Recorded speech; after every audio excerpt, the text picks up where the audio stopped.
నమోదు ప్రక్రియలో పాల్గొనని ఓటర్లు వెంటనే తమ వివరాలు అందజేయాలని ఆదిలాబాద్ అసెంబ్లీ నియోజకవర్గ పరిశీలకులు రాష్ట్ర GCC corporation chairman Kotnak Tirupati DCC అధ్యక్షుడు నరేష్ యాదవ్ సూచించారు. ఆదిలాబాద్ మున్సిపల్ పరిధిలోని పలు వార్డుల్లో ఎస్ఐఆర్ నమోదు ప్రక్రియను కాంగ్రెస్ నేతలతో కలిసి పరిశీలించారు. ఇంకా 3 రోజుల సమయం మాత్రమే ఉంది అని ఆలస్యం చేయవద్దన్నారు. రాజ్యాంగం కల్పించిన ఓటు హక్కును కాపాడుకోవాలి అంటే ఎస్ఐఆర్ ఎన్యుమరేషన్ నిర్దేశిత గడువు కంటే ముందే పూర్తి చేసుకోవాలన్నారు. అర్హులైన ప్రతి ఒక్కరి ఓటు హక్కు పరిరక్షణ బాధ్యత స్థానిక బిఎల్ఏలు టూలు కాంగ్రెస్ నాయకులు కార్యకర్తలపై ఉందన్నారు.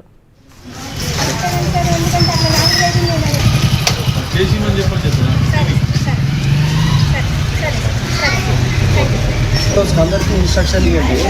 ఒకసారి ఏంటంటే రన్నింగ్ దగ్గర ఉంటే ఎక్కడో ఒక దగ్గర వాళ్ళు బిహేవ్ చేస్తే ఎవరైతే చాలా ప్రతిష్టాత్మకంగా చేపడుతున్న ఎస్ఐఆర్ కార్యక్రమం దేశవ్యాప్తంగా జరుగుతుంది.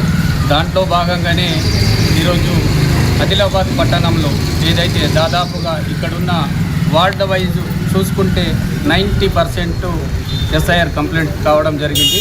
దాంట్లో దాదాపుగా ఒక 56 వార్డులకు సంబంధించిన డాటా సేకరణ చేసి దాంట్లో కొంత పరిశీలన చేసిన తర్వాత కొంచెం స్లోగా ఉన్నదన్న ఆలోచనలతోటి ఇలా డీసీసీ అధ్యక్షులు నరేష్ యాదవ్ గారి ఆధ్వర్యంలో స్పెషల్గా దానికి ఒక కమిటీని వేసి స్పెషల్గా దానికి ఎస్ఐఆర్లో ఎక్స్పర్ట్ని కూడా చేపట్టడం వాళ్ళకు అక్కడ డ్యూటీస్ ఇవ్వడం జరిగింది.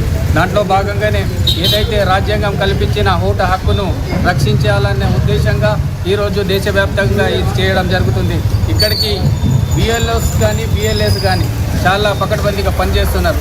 ఏదైతే ఆదిలాబాదు ఓటర్ మహాశైలకు ఒకటే విన్నపించేది, ఏదైతే రాజ్యాంగం కల్పిన ఓటు హక్కును మీరు వినియోగించాలంటే మీకు ఎక్కడైతే షిఫ్టెడ్ ఓట్లు కానీ ఎవరైనా ఇక్కడ 2 చోట్ల ఓట్లు ఉన్న మీరు ఒకటే ఓటును సెలెక్ట్ చేయాలంటే మీరు దాన్ని చాలా పకడ్బందీగా, ఎందుకంటే 2 రోజులు ఉంది. ఇయ్యాలే చివరి రోజు అనుకున్న విధంగా మీరు పనిచేస్తే ఈ 3 రోజులని మనం ముందుకు వెళ్ళొద్దు.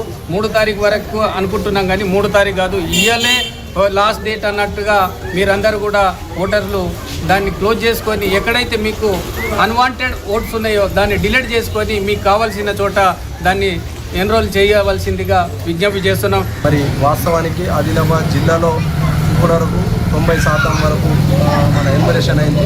ఇంకా ఒక 10% పైన పెండింగ్ ఉంది. ఆ పెండింగ్ ఎక్కడెక్కడ ఏది ఉందో మరి క్షేత్రస్థాయిలో కూడా ఈరోజు మేము ఏదైతే ఆదిలాబాద్ టౌన్లో 56 పోలింగ్ స్టేషన్స్లో బిలో 95% ఉన్నాం.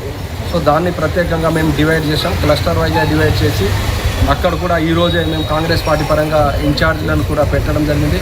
ఒక్కొక్క ఇన్ఛార్జ్లకు 5 నుంచి 7 పోలింగ్ స్టేషన్స్ సీనియర్ నాయకులను పెట్టి ఆ ఎన్యుమరేషన్ ఉన్నటువంటి పెండింగ్లోనే వెంటనే చేయడానికి రేపటికల్లా వాళ్ళకు టార్గెట్ ఇచ్చాము.